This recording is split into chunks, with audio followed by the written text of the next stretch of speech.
My FBI guy told me that once Mary decided to copy those plans, she stepped off a cliff into deep space, praying to land on a soft spot.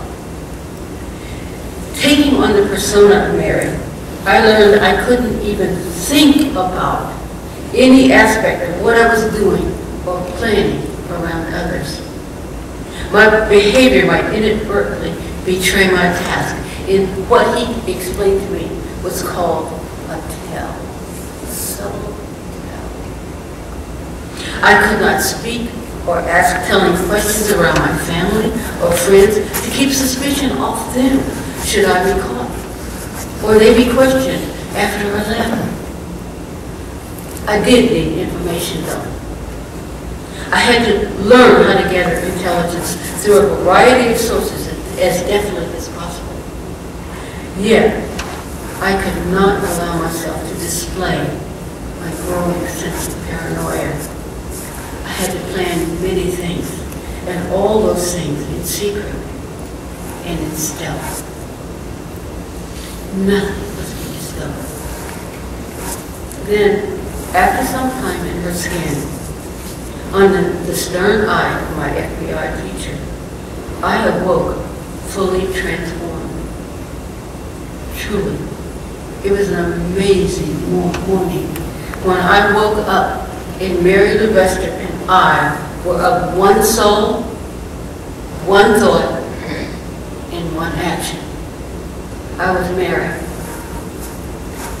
Now, how was I going to walk some haphazard, though determined steps en route to Washington?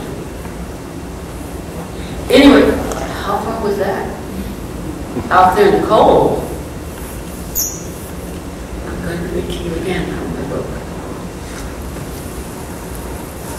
Mary drew her scarf tighter around her head and over her face so that she was looking out through the netting of its fabric. Still, her eyes were scratchy from tiredness and the constant vigilance. She blew on her hands. Would she ever be warm again? If she could only but find another cave where she could set up camp, but the landscape revealed nothing but mounds of white mass.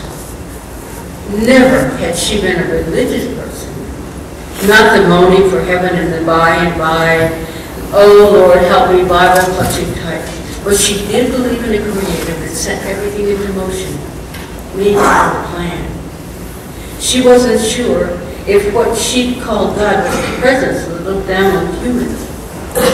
There was no more beautiful sight than ribbons of dawn playing over the majestic horizon of interlacing trees, the coxcombs of rich tobacco fields, the rolling greens and blazing color of a multitude of shrubs and flowers and grasses dancing in the fragrant wind, and the azure blue waters of the Chesapeake teeming with life.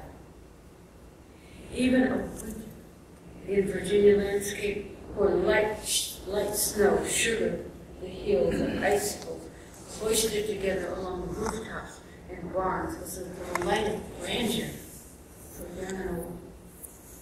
Her thoughts were to Tess Lucian and Simeon, her owners. She loved them. They were a family. Now, in the face of these inexorable circumstances, she realized her privileged life with them only took her so far. Hers was the last secret, topped by the color of her skin. Somewhere in the South, she reflected, was another talented youngster with dark skin, who also envisioned achievement and success. The mighty operative word was chance. How much she helped that child have a better chance. How much she helped provide more opportunities for them if they only but had a chance.